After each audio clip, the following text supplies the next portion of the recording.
Okay, Survivor South Africa Season 4 Maldives. I'm kind of torn with this season because while there was less stuff wrong with this season than I think I've typically said with South Africa seasons, this cast didn't really do that much to like stand out, even though I don't think they really did anything wrong because almost all these people, were here to play. Um, the game got shaken up in a decent way. The stuff that was odd about the show, half of it is nitpicks, and then the almost all of the other half, it didn't actually alter the show that much. In fact, there was really only one thing that altered the show, and I'm sure you can figure out what that is, but I'll get to that later, right?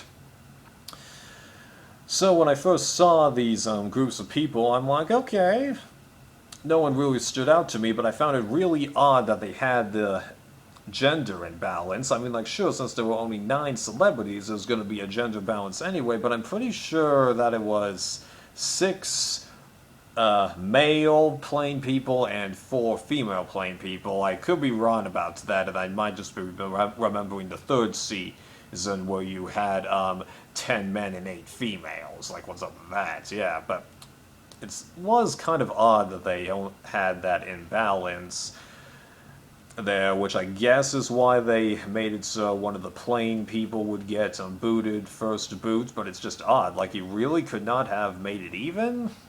That's really odd, yeah. Or just had to be 9-9 at the beginning.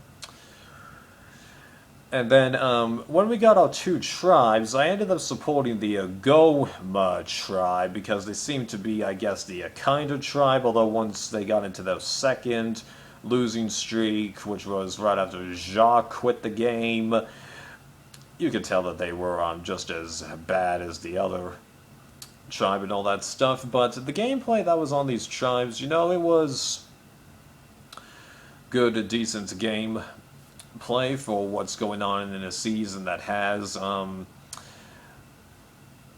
Fiji onward hitting the immunity idols, because you got to distinguish that from the Super Idol, although since that's called Super Idol, I should have just said no, or Idol, right, yeah.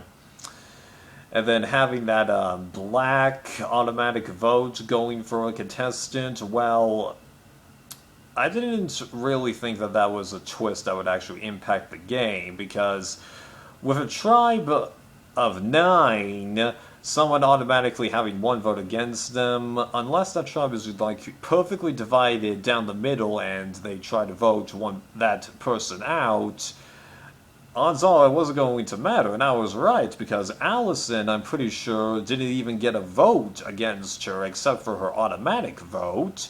And then whoever got it on Rat Teen, when she was voted out, it had nothing to do with the fact that she had that, I think.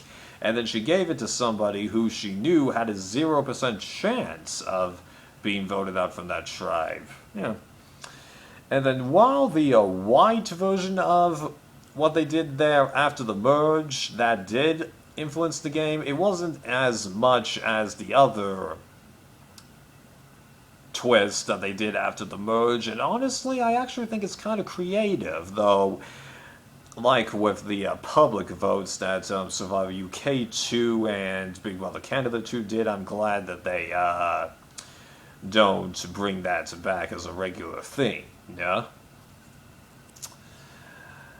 But there is one thing that does get to me before the merge, is the fact that in the round where they had the double tribal council, after Vanessa ended up getting pulled for the game, they still had Goma go to a tribal count, vote somebody out. But that didn't really make any sense to me, because you already had someone from that tribe be pulled out of the game, so why are you forcing them to do that, especially since the next round was the merge, so you were putting one tribe in there at a 1-member disadvantage, because clearly they didn't skip any pre-merge challenges, so that I really did not like, the fact that they did that, because the amount of people that needed to go had already been satisfied, you know? And it's not because I was a Roxy fan, even though I did reasonably like her, and she showed herself to have more brains than you would have originally thought. It was just, you know, that requirement had already been satisfied. That's the problem I've got with it there.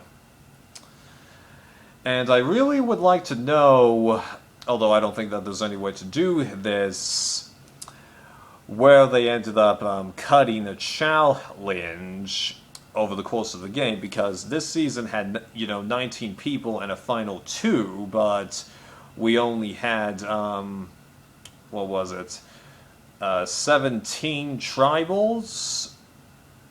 Oh, no, we only had 15 tribals, sorry. So, like, how did the pulling of Vanessa and Jacques quitting the game affect that? So I really wish that there was a way that I could get into the producers' minds here, because a number of times in the US version where people quit a game, it's fairly easy to determine where the double tribals or you sacrifice a reward challenge for an immunity challenge would have been, because like in All Stars it's easy, in Micronesia it's easy, you know what I mean? Right. So I really wish there was a way I could figure that little bit of information.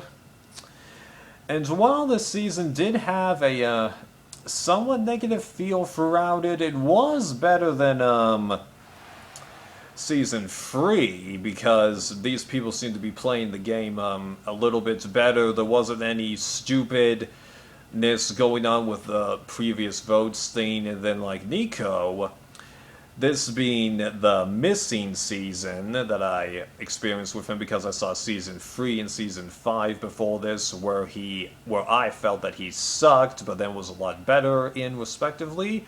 He was just as good as here as he was in Champions, so I'd wager that he's actually an experienced television person. It was just that when he did the 3rd season, it was his first time doing that kind of a thing, so yeah, I'll forgive him there and all that, because he was a lot better here, asking good questions, having to step in when contestants' behavior was bad, and yeah, he was good here. And then we get to the merge, and while some of the gameplay there was predictable, where you've got Ratine taking out the head of Goma, but then turning on each other because they're up 2 members, so they can easily afford to lose somebody and, you know, unify their bit. That's pretty good, but here's the problem. I could tell that even though Ratine was sort of self-destructing, that they would eventually get it together, because after Simon was booted, I'm looking at the 3 remaining members of Goma, and I'm like, Sean has been virtually invisible up until this point, and MXO, what kind of a name is that? You know that he's not going to win this, he's a goof!